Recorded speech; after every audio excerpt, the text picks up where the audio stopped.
We are covering Colorado first at 6 o'clock for you tonight. There is change in the chain of command when it comes to rescuing someone in the high country. The state and agencies like Colorado Parks and Wildlife and the county sheriff's office say those changes will make the system more reliable. However, some search and rescue volunteers are nervous about those changes. Your reporter on the mountain, Spencer Wilson, joins us live from Summit County tonight. And Spencer, there are about 3,000 rescue incidents in the state each year, and now the longstanding structure is getting a change. Yeah, Michael, I've been trying to set up interviews with both search and rescue groups as well as the state to have a conversation about this. So far, with no luck, since the press release was originally released almost a month ago at this point. We do know that the state is taking over the coordination and response for backcountry emergencies, but there's real concern from volunteers who have been doing this job for decades at this point about how that system's actually going to work.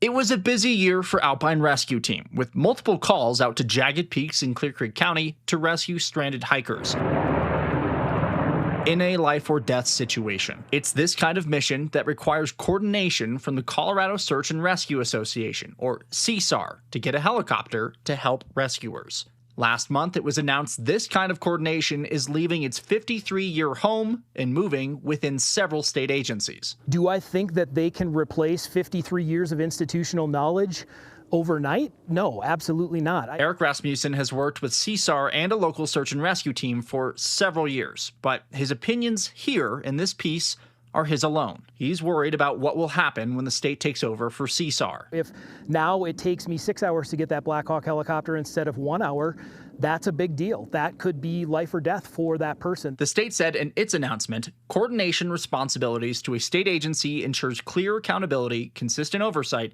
and operational reliability and standards that are essential in life and death situations. The state has acknowledged a mistake in their timing that would have created a lapse in coverage, and while they have addressed it, that kind of lack of accuracy is exactly what is concerning to volunteer rescuers. They were touting accountability and transparency, and I feel like if you are having a process behind closed doors where you don't bring either the local search and rescue teams or the organization that's been providing these services forever to the table to have a discussion about it before you just unilaterally make a decision, that's not transparency in my mind. Are you going to lose some confidence in how response times are going to be or how responding agencies are going to get back up? You know, I didn't just do this on a whim because I wanted to. I put it out there because I'm genuinely concerned, because I've seen when we need those resources, we need them, and I want to be able to get them in a timely fashion. So yes, I'm absolutely concerned.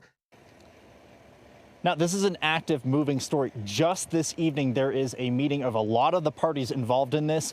What it's about, I'm not sure. It is a private meeting, which we were not invited to, but we're hoping to hear a little bit of what kind of churns out from that meeting and understand where this process is going. A lot of this centers on the confusion of what the plan will be. That being said, Parks and Wildlife asserts any backcountry search and rescue missions will remain unchanged from the public's understanding, and public safety will increase, in their opinion, if anything. Live in Summit County, Spencer Wilson covering Colorado first. Yeah, a lot to unpack there, Spencer. Thank you. Spencer covers the high country like no one else.